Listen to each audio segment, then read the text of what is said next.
मैं आज आपके साथ जो शेयर कर रहा हूं ये एक ह्यूमन स्ट्रेंथ से पॉसिबल नहीं है। हमारी सबसे बड़ी प्रॉब्लम ये है, जैसे 1947 में ईस्ट इंडिया जो अंग्रेज हम पर राज्य करते थे वो चले गए, और ये सब भारत के लोगों को पता है कि 1947 तक वो हमारे ऊपर राज्य करते थे। लेकिन बहुत सारे मसीहों को ये बात नहीं पता है कि हम पुरानी वाचा से निकल के नई वाचा में आ गए, और नई वाचा के अंदर इन न्यू कवर्नेंट, जैसे 1947 में एवरी इंडियन को ये बात पता है आज के हम अब ब्रिटिश गवर्नमेंट के अंडर में नहीं है, we are now living in Indian government. वैसे ही बहुत सारे मसीह लोगों को ये बात आज बिल्कुल का ज्ञात नहीं है उन्हें कि अब वो पुरानी वाचा में नहीं है, अब वो नई वाचा में है। आप जानते हैं पुरानी वाचा के अंदर एक सबसे दुखद बात क्या थी कि परमेश्वर ने उन्हें कहा था, विदाउट होली स्पिरिट तुम्हें मेरी आज्ञाओं को मानना है। लेकिन नए नियम के अंदर जो सबसे बड़ा प्रिविलेज हमें मिला है, परमेश्वर ने हम सबों को पवित्र आत्मा दिया है ताकि हम उसके साथ चल पाएं। आप जानते हैं मोस्ट ऑफ पीपल ये बात का कम नॉलेज रखते हैं, लेकिन आज आप जानिए। क्या आप जानते हैं जब परमेश्वर ने आदम को बनाया तब परमेश्वर ने, आदम ने अपनी पत्नी का नाम हवा रखा, लेकिन परमेश्वर ने उसकी पत्नी का नाम हवा नहीं रखा था। उसका नाम क्या रखा था? क्या रखा था? इंग्लिश में लिखा गया है हेल्पर। अब मैं बताना चाहता हूं, जब आप नए नियम में यीशु मसीह जब पवित्र आत्मा के लिए बात करता है, आप जानते हो वो सेम वर्ड यूज करता है पवित्र आत्मा के लिए। मैं पिता से प्रार्थना करूंगा और वो तुम्हें एक सहायक देगा। जैसे हवा जो थी वो आदम के मदद के लिए थी, वैसे ही सेम पवित्र आत्मा भी आपके मदद के लिए भेजा गया है। देखो, आज मैं आपके साथ जो शेयर कर रहा हूं, मैं ये बात अच्छे से जानता हूं, आप में से अगर कोई 4 घंटा बाइबल स्टडी भी करता है ना, तो भी ये काम वो खुद की शक्ति से नहीं कर सकता। ये काम करने के लिए आपको खुदा को पुकारना है। और मैं इतना भी कहूंगा, जिसने परमेश्वर को इन चीजों के लिए पुकारा और वो ये चीज न कर पाए, इट इज इम्पॉसिबल। ठीक है, आइए मैं आपके सामने पहले बेस रख रहा हूं। आप जानते हैं मैं कुछ इंसिडेंट्स रख रहा हूं आपके सामने जो यीशु मसीह के साथ हुए। इस पूरे पवित्र शास्त्र में जब परमेश्वर शरीर में आया यीशु मसीह के अंदर, और आपने देखा होगा इन दोनों का, पिता और पुत्र का, दोनों का नाम यस से स्टार्ट होता है। कभी एक बार आप बोलते ना hallelujah. Do you know what is the meaning of hallelujah? Hallelujah, yeah it's a short form of यहोवा। या मतलब उसकी स्तुति हो, यहोवा, और नए नियम में यीशु। और आप जानते हैं जब यीशु इस पृथ्वी पर आया, मैंने उसके जिंदगी की कुछ ऐसी बातें सीखी इन दिनों में जो मैं आज आपके साथ शेयर करना चाहता हूं। आप जानते हैं कब से उससे लोगों ने टॉर्चर करना स्टार्ट किया? बाइबल कहती है 30 साल की उम्र में जब वो अपना घर छोड़ के निकला, तो सबसे पहले उसकी फैमिली ने उसके लिए एक बात कही कि इस व्यक्ति का चिट ठिकाने पर नहीं है। इंग्लिश में ऐसा कहा जाता है, he is a crazy man.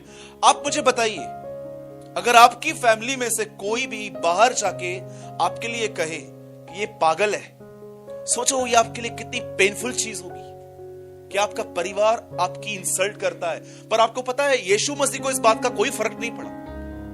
उसके बाद जब वो सेवकाई करने निकला, आप कांस्टेंट देख सकते हो उसके डिसाइपल्स, उसके चेले उसे नहीं समझते थे, लेकिन ये बातें भी उसे इतनी हर्ट नहीं करती थी। तीसरी बात आप देखोगे, जब उसके साथ एक हद हो गई, जब लोगों ने उसे शैतान पुकारना स्टार्ट किया। बहुत सारे लोगों ने कहा ये दुष्ट आत्मा जो निकालता है ना, ये खुद की ताकत से नहीं निकालता है, ये कहां जाता है वहां पर सेटिंग करके आता है शैतान के साथ, ये दुष्ट आत्माओं की सहायता से दुष्ट आत्मा निकालता है। जब यीशु ने ये सुना तब भी उसे कुछ दुख नहीं हुआ। और ये बात तो छोड़िए, जब यीशु लकड़ी पे गया, 4 लोग पकड़ के खड़े थे, 2 लोग मार रहे थे, आपको पता है यीशु वहां भी नहीं रोया। पूरी बाइबल के अंदर यीशु मसीह 2 बार रोया है। और मैं आज आपको वही 2 बातें समझाना चाहता हूं कि परमेश्वर कब आपके साथ ब्रोकन होता है रहकर। आप जानते हैं फर्स्ट टाइम यीशु कब रोया? कितनी बड़ी बात है, उसे कीले लगे, उसे गालियां पड़ी, उसके मुंह पे थूका गया, पर वो एकदम जैसा था वैसा ही बना हुआ। लेकिन एक चीज जब उसके साथ हुई, लिखा है वह रोया। और आज आपको भी ये बात देखनी है कि परमेश्वर आपके साथ आनंदित है कि वो आपके साथ रोता है। डू यू नो एक दिन क्या हुआ? बाइबल कहती है वो यरूशलेम आया, और जब उसने यरूशलेम को देखा, बाइबल कहती है वो रो पड़ा। ही क्राई, वो रोया। क्यों रोया वो? उसके नीचे रीजन लिखा है, क्योंकि उसने ऐसी बेड़े देखी जिनका कोई चरवाहा नहीं था। आपको पता है प्रभु यीशु कब रोता है? जब एक कलीसिया को एक अच्छा लीडर नहीं मिलता, जब वो देखता है कि जो लीड कर रहे हैं चर्च को, वो एक करप्शन में जी रहे हैं। ये बात उसे तोड़ती है। मैंने रिसेंटली मैं एक जगह पर प्रचार कर रहा था, और मेरे पहले एक प्रीचर बुलाए गए थे, and he preach like that. उन्होंने ऐसा प्रचार किया कि अगर तुम अपना पैसा प्रभु को नहीं दोगे तो डॉक्टर को दोगे। मेरी आत्मा जल गई अपने आप में। पैसा दो प्रभु के राज्य में, अगर नहीं दोगे तो ये तुमको डॉक्टर को देना पड़ेगा। और लोग डर डर के डाल रहे थे। और मैं सच कह रहा था, मैंने प्रभु से प्रार्थना की, प्रभु मीटिंग पूरी होने के बाद मुझे इस आदमी से 10 मिनट मिलना है, ताकि मैं जानूं कि किस यीशु का प्रचार कर रहे हैं हम। परमेश्वर हर्ट होता है ऐसी प्रीचिंग से। परमेश्वर हर्ट होता है उन प्रचारकों से जो अपनी चर्च को गिल्ट में लेके जाते हैं। Do you no guilt? जिस प्रचार को सुन के आपके अंदर गिल्टीनेस आती है कि मैं कितना घटिया आदमी हूं, मैं कब सुधरूंगा। आपको पता है पौलुस कहता है gospel is the gospel of hope. सुसमाचार उम्मीद का सुसमाचार है, आशा का सुसमाचार है। वो प्रचार जो आपको गिल्ट में लेके जाता है, वो प्रचार कभी परमेश्वर की तरफ से नहीं हो सकता। यीशु मसीह ने कभी भी ये नहीं कहा कि तुमने सुना था और तुम्हारे साथ ये होगा, फुल स्टॉप, जाओ। यीशु मसीह ने हमेशा उन्हें रास्ता दिखाया कि भले ही तुम कैसे भी हो, तुम बाहर आ सकते हो। The gospel is the gospel of hope. और जब परमेश्वर देखता है ऐसे प्रचारकों को जो चर्च को गिल्ट में लेके जा रहे हैं, जो परमेश्वर का एक गलत चित्र वहां पर भेज रहे हैं, बाइबल कहती है वह उस समय रोया जब उसने देखा कि ये ऐसी बेड़े हैं जिनका कोई चरवाहा नहीं है। मेरे भाइयों और बहनों, मैं आपको बताना चाहता हूं, आप में से कितने भी लोग यहां पर हैं, चाहे आपके लाइफ में एक सीक्रेट सिन है या आप एक पब्लिकली सिन करते हैं, मैं आपको बताना चाहता हूं, स्टिल यू हैव होप। परमेश्वर आपको छुड़ा सकता है। सिर्फ एक कंडीशन पे आपको और मुझे ईमानदार बनना है। उसके सामने मान लेना है कि हां प्रभु, मैं ऐसा हूं, बड़े से बड़ा गुनहगार वहां से आ सकता है। एंड सेकेंड थिंग जो मैंने उस प्रीचर के मुंह से सुनी, जानते हो उन्होंने क्या कहा? Jesus loves Sinners. आपको पता है इस पूरे होल बाइबल में ये वर्ड नहीं है। अगर आपको कहां मिले तो प्लीज आप मुझे दिखाना। The Bible says Jesus calls sinners to repentance. मैं पापियों को मन फिराने के लिए बुलाने आया हूं। आपको पता है पूरी न्यू टेस्टामेंट में आपको कहां भी ये वर्ड नहीं मिलेगा कि पापियों से प्रेम। बाइबल कहती है मैं पापियों को मन फिराने के लिए बुलाने आया हूं। और ये मन फिराना कैसा होता है कि परमेश्वर आपसे कॉन्स्टेंटली आपकी गलतियों को नजरअंदाज करता है, माफ करता है, आपको फिर भी आपके गलत रवैये के बाद भी वो आपसे प्रेम करता है। इसलिए रोमियो में लिखा गया है कि परमेश्वर की भलाई तुम्हें मन फिरा का अवसर देती है। कभी आपने सोचा कि आपके अंदर कोई बदलाव न होने की वजह से भी खुदा क्यों आपको अपना प्रेम देता है, आपकी सारी जरूरतें पूरी करता है, ताकि आप अब मन फेर के उसके पास आए। बहुत ब्यूटीफुल लिखा है इंग्लिश में, the goodness of God lead man to repentance. एक परमेश्वर की भलाई तुम्हें मन फिराना सिखा देती है। आज मैं अपना फर्स्ट क्राई यहां पर जो यीशु का था कि उसने देखा कि यरूशलेम को एक अच्छा चरवाहा नहीं है, वो रो पड़ा। अब मैं दूसरा आपके साथ शेयर करना चाहता हूं जो हमारे जिंदगियों से बहुत जुड़ा हुआ है। आइए, मैं चाहता हूं कि आप में से जिनके पास भी बाइबल है, पवित्र शास्त्र है, हम सब ओपन करेंगे इब्रानियों की पत्री 4 अध्याय। हाँ, कोई मेरे साथ पढ़िए।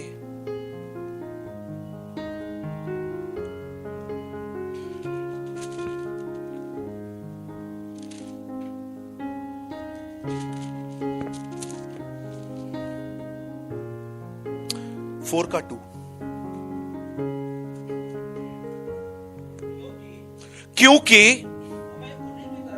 क्योंकि हमें उन्हीं की तरह सुसमाचार सुनाया गया है, पर सुने हुए वचन से उन्हें कोई फायदा नहीं हुआ। हाँ,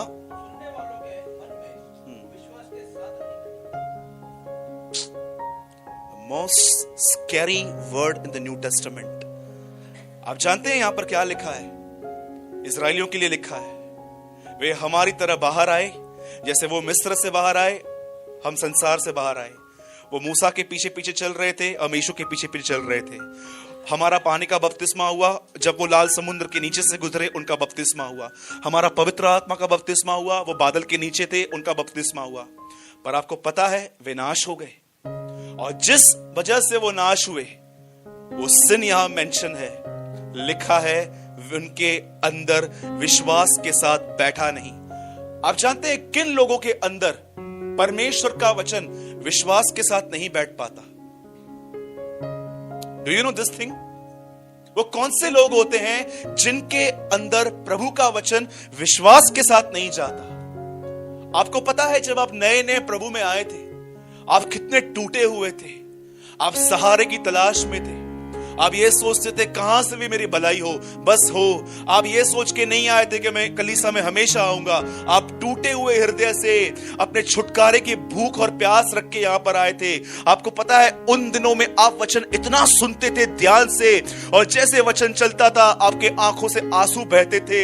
आप बोलते थे परमेश्वर मुझसे, प्रभु ने मुझसे बात की। लेकिन जब आपकी प्रॉब्लम दूर हो गई और आहिस्ते आहिस्ते आपको कलीसिया में लोग मिल गए, अब आप थोड़े फेमस बन गए, अब आपको थोड़ा वचन का नॉलेज आ गया, अब आपको पास्टर के साथ घूमने का मौका भी मिल गया, आहिस्ते आहिस्ते आपकी प्रभु के साथ पकड़ ढीली पड़ गई, और अब आप एक फॉर्मल वे में प्रभु के साथ चलने लग गए कि चलो 8 to 9 चर्च में जाना है। पर आप सोचो इन स्टार्टिंग के दिनों में आप प्रभु के पास कैसे आए थे? आप जानते हैं यहां पर क्या हुआ?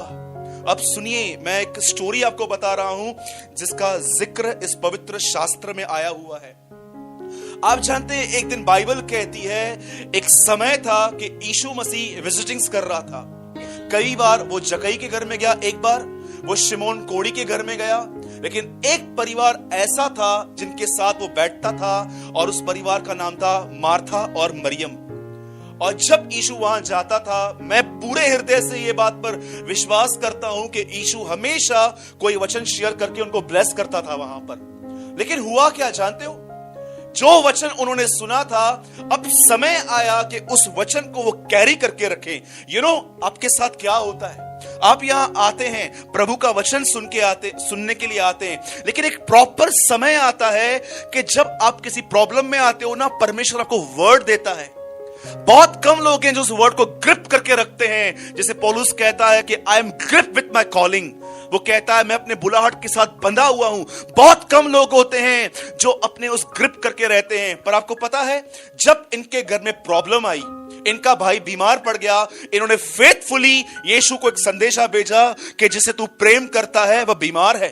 और जब यीशु ने यह सुना तो उसने क्या कहा कि नहीं, अभी नहीं चलना है। और उसके बाद जब उसने चलना स्टार्ट किया और 4 दिन वहां पर लगे थे जाने के लिए, आपको पता है वहां पर क्या हुआ?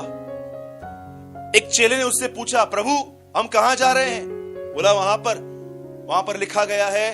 थोमा ने उसके लिए कहा, मरने वालों के साथ हम भी मरने चले। आपको पता है ये मजाक नहीं है, ये अनफेथ है, ये अविश्वास है।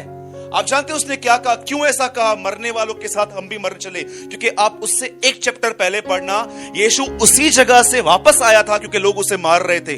अब यीशु वापस वहां जा रहा है, इसीलिए उसने कहा चलो मरने वालों के साथ हम भी मरने चलते हैं वहां पर। और जब वो वहां पर गया, अब सुनिए किसके सामने वो रोया? मार्था के सामने कि मरियम के सामने? मैं आपसे एक सवाल पूछ रहा हूं। दो बहनें थी, मार्था और मरियम। यीशु मसीह मार्था के सामने रोया है कि मरियम के सामने? पक्का? ओके, सुनिए। जैसे यीशु वहां गया, बाइबल कहती है मार्था को पता चला कि यीशु आया हुआ है। बाइबल कहती है वो अपने घर से निकली और भाग के वहां पर गई और उसने यीशु से कहा, प्रभु यदि आप यहां होते तो मेरा भाई कदापि न मरता। और यीशु को कहती है, प्रभु सुन, अभी भी तू परमेश्वर से कुछ मांगेगा, वो तुझे मिलेगा। और यीशु उसे साफ शब्दों में कहते हैं, तेरा भाई जी उठेगा। लेकिन वचन कहता है कि वो कहती है, हां, पुनरुत्थान के दिन जीवित होगा। आपको पता है, बहुत बार खुदा हमें बहुत सिंपल बातें कहता है, पर बहुत बार हम लोग ना स्पिरिचुअल बातों को पकड़ने की कोशिश करते हैं। एक दिन मैं एक प्रचार कर रहा था और एक आदमी ने पूछा, सूरत भाई आपने प्रचार किया, गुस्सा मत करो, इसका अर्थ क्या है? मैंने कहा, क्या अर्थ बताऊं? अभी गुस्से के ऊपर रेवलेशन चाहिए तुमको? So many people asking revelation। मैं बाइबल इसलिए पढ़ता हूं रेवलेशन के लिए। मेरे भाइयों और बहनों, मैं बाइबल को रेवलेशन के लिए नहीं पढ़ता हूं। न्यू टेस्टामेंट ओल्ड टेस्टामेंट का रेवलेशन है एक्चुअली। आप पढ़ो, the last book of the new testament is revelation of Jesus Christ. किस चीज का रेवलेशन चाहिए आपको? बहुत सारे लोग क्या करते हैं जानते हैं? सामने सामने साफ साफ बात लिखी है वो नहीं पढ़ेंगे, इसमें गहराई में जाना है, इसमें और गहराई में जाना है। एक वचन लिखा हुआ था, उसमें लिखा था, लालच मत करो क्योंकि यह मूर्ति पूजा के समान है। अब एक आदमी इसके ऊपर रेवलेशन ढूंढ रहा था। बहुत बार क्या होता है, खुदा आपसे बहुत सिंपल बातें कहता है, लेकिन हम उन बातों को समझ नहीं पाते हैं। अब प्रभु ने ये नहीं कहा, मार्था चिंता मत कर, बादलों पर रहूंगा, देखना ये लाजर जिंदा होगा। यीशु ने सिंपल कहा, तेरा भाई जी उठेगा। कितने लोग हैं जो बाइबल को, सच बताओ, सिर्फ रेवलेशन को पाने के लिए पढ़ते हैं ताकि आप अगले दिन टाइप करके सबको भेजो और लिखो, I got it. So many boosting आजकल यहां से होती है खड़े होके, मैं 40 दिन के उपवास में था, तब खुदा ने मुझसे बात की। अच्छा, उपवास था इसलिए बात की? बगैर उपवास के तुमसे बात नहीं करता है। मैं वहां गया था, वहां पर 3000 लोग थे और परमेश्वर ने, ये 3000 बोलने की क्या जरूरत थी? So many boasting, so many. Yeshu Masih ने जब यायर की बेटी को जिंदा किया, यीशु ने क्या किया? पतरस आजा, खड़ा हो जा बेटी, स्माइल स्माइल बेटा, स्माइल स्माइल दे बेटा,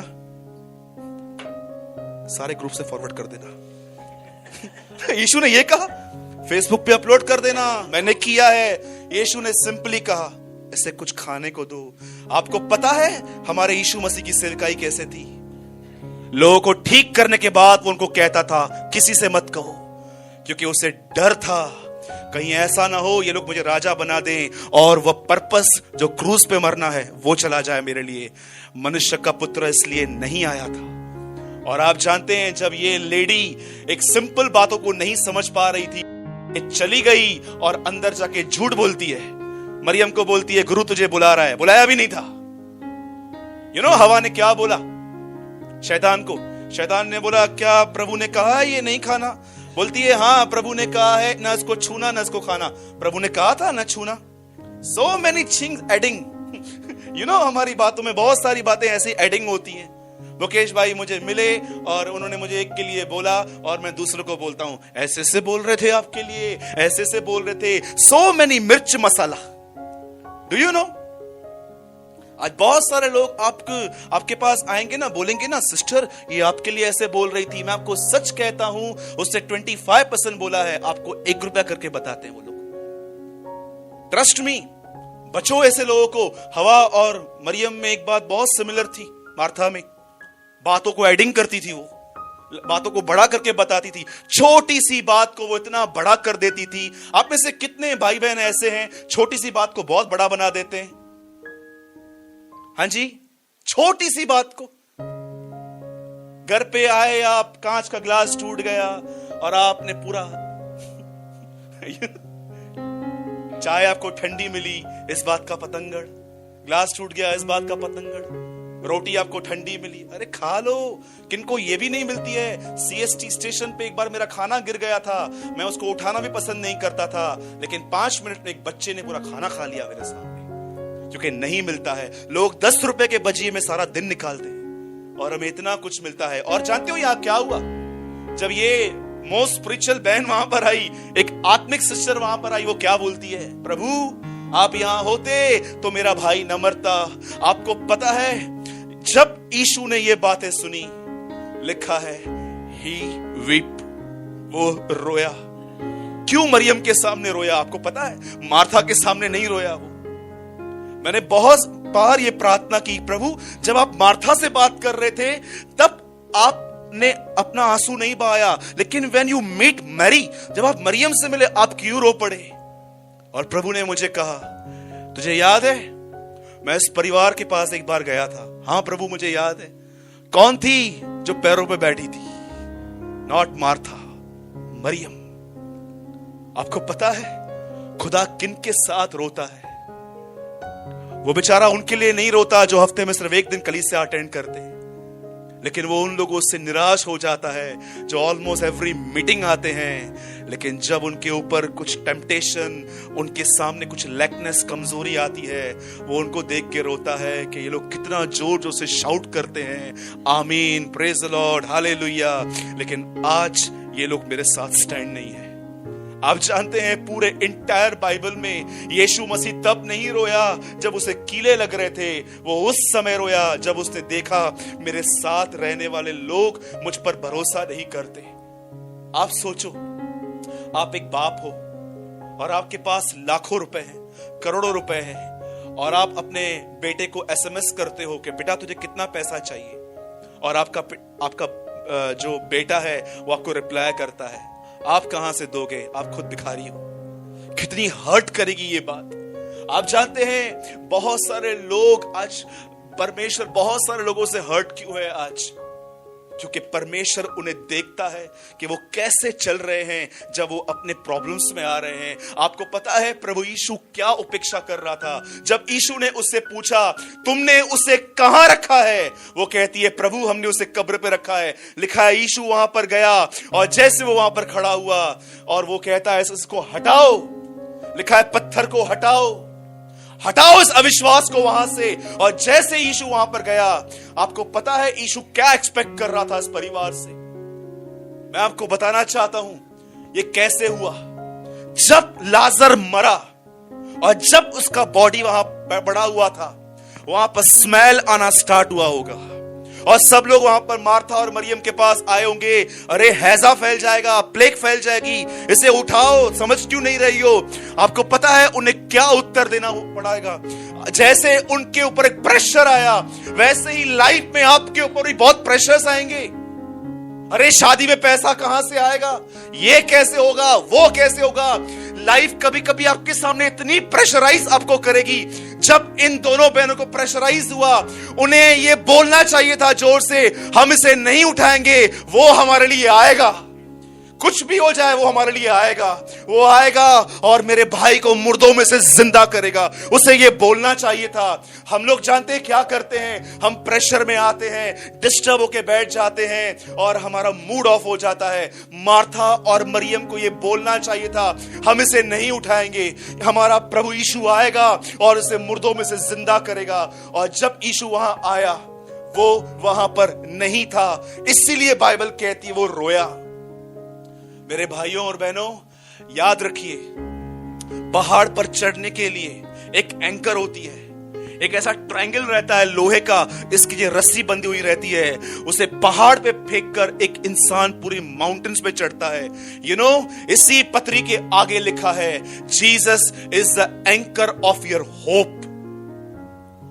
आपने सिर्फ सुना होगा कि प्रभु उनके साथ दुखी होता है जो जानबूझ के व्यभिचार करते हैं, गलत गलत थॉट्स को एंटरटेन करते हैं, गालियां देता है। पर डू यू नो, हत्यारों से कहा गया तू आज ही मेरे साथ स्वर्गलोक में होगा। व्यभिचारियों से कहा गया तुझ पर दंड की आज्ञा नहीं है। इनके लिए कोई आंसू नहीं बहाए गए। आंसू तब बहा जब उसके खुद के लोग उस पर विश्वास नहीं करते थे। सेम हिस्ट्री आज भी रिपीट हो रही है, सेम। कई लोग कहते हैं ये इब्रानियों की पत्री तो उन लोगों के लिए थी, तो आप फिलिपियो क्यों पढ़ते हो? फिलिपियो भी तो उनके लिए थी। कुरिन्थियों के लोगों की थी। पौलुस कहता है हर बात हमारे लिए लिखी गई है, जो जगत के अंतिम समय में रहते थे। प्रभु आपको सिखा रहा है, इनकी तरह मत बनो। अब आप कहोगे सूरज भाई मैं नहीं बनना चाहता हूं ऐसा, मैं चाहता हूं मैं विश्वास करना, पर मैं नहीं कर पाता हूं। आप मेरे घर पे चलिए, लोगों का बिहेवियर देखिए, कैसा इनका बिहेवियर है। आप मेरे बिजनेस में आइए, देखो ये जीएसटी नोटबंदी के बाद कितना प्रॉब्लम आया है। मैं समय भी नहीं चाहता हूं कि मेरे लाइफ में हो, मैं टूट जाता हूं। आपको पता है आपको क्या करने की जरूरत है? मैं 2 दिन पहले एक परिवार से मिला, हम सब भाई वहां पर गए थे। आपको पता है नए नियम में एक सबसे सुपर प्रिविलेज क्या है? Do you no? कितने लोग ये बात जानते हैं? जब यीशु मसीह शादी में गए, जो दाखरस वहां खत्म हुई, वो किसने बनाई थी? प्लीज क्वेश्चन सुनिए ध्यान से। जो पहली दाखरस समाप्त हुई, वो किसने बनाई थी? It's a man made wine. लेकिन आपको पता है जब दूसरी दाखरस बनाई गई, उसके लिए अंगूर नहीं मंगाए गए थे। यीशु ने नहीं कहा ग्रेप जूस लेकर आओ, ग्रेप्स लेकर आओ, अभी उसके ऊपर चलना चालू करेंगे हौद में और निकलता जाएगा। Do you no second wine super natural way से बनी थी। हम उस सुपर नेचुरल वे में आए हैं। आपको पता है यदि आप ये देख रहे हो ना कि प्रभु मैं चर्च में वर्ड बहुत एंजॉय करता हूं, लेकिन यहां से जाने के बाद वापस मेरा माइंड उन्हीं में जाता है और मैं ट्रस्ट नहीं कर पाता हूं। आपको परमेश्वर को पुकारना चाहिए कि प्रभु मुझे विश्वास वापस चाहिए जो मैं खो चुका हूं। याद कीजिए पहले के दिनों को, कैसे आप विश्वास में चलते थे, किसी के सामने हाथ फैलाना पसंद नहीं करते थे, हर एक के सामने। अरे स्टार्टिंग के डेज में रूल्स थे हमारे लाइफ में, हम अपनी नीड्स किसको शो नहीं करते थे, इतना विश्वास में चलते थे। अचानक हम पीछे हो गए। यू नो ये नई दाखरस उन्हें मिलती है अगर आप वह विश्वास पाना चाहते हैं जिस विश्वास की आप खोज में हैं। इसे आप खुद प्रोड्यूस नहीं कर सकते। याकूब में लिखा है हर उत्तम वस्तु, हर अच्छा दान ज्योतियों के पिता की ओर से आता है। It's come from the father of lights, English में लिखा है, वो वहां से आता है। आपको निराश होने की कोई जरूरत नहीं है। जो चीज आपके पास नहीं है उसको लेके गिल्ट में लेने की जरूरत नहीं है, मेरे पास नहीं है। आपको सिर्फ परमेश्वर को पुकारने की जरूरत है। मसीह जीवन में हर चीज सुपर नेचुरल वे से मिलती है। लिखा है ऊपर से आती है, नीचे से कुछ नहीं आता। यीशु ने कहा जो नीचे का है वो नीचे की बातें करता है, लेकिन जो ऊपर का है वो ऊपर की बातें करता है। मसीह जीवन के अंदर सबसे ग्रेटेस्ट प्रिविलेज यही है, हमारा सब कुछ ऊपर से आता है। फेथ, जॉय, पीस, जो भी आप चीजों की खोज में है, बाइबल कहती है हर चीज, नॉट कुछ कुछ, हर चीज ऊपर से अर्थात स्वर्गीय पिता की ओर से आती है। God does not send disease, परमेश्वर कभी बीमारियां नहीं भेजता। ओरल रॉबर्ट ने कहा God is a good God, हमारा परमेश्वर भला परमेश्वर है। वो आपको देखकर खुश नहीं होता है कि आप तड़प रहे हो। बाइबल कहती है वो हमारे दुखों में हमारे साथ दुखी होता है। डू यू नो बहुत सारे लोग प्रभु पर दोष लगाते हैं कि हमें चंगा क्यों नहीं करता, हमें ये क्यों नहीं करता। मैं आपको एक बात बताऊं, अगर आपको पास घोड़ा होता और अगर यीशु चैरिट्स पे घूमता तो आप प्रभु को जानते क्या बोलते?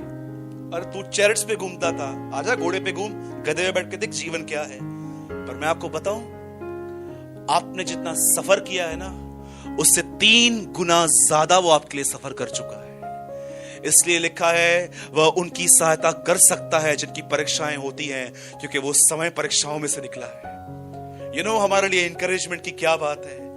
हम जो भी फेस कर रहे हैं, यीशु मसीह ऑलरेडी वो फेस कर चुका है। इसलिए लिखा है वह हमारे लिए एक दयालु महायाजक है। मेरे भाइयों और बहनों, याद रखिए परमेश्वर तब रोया जब उसने अपने लोगों में अविश्वास पाया।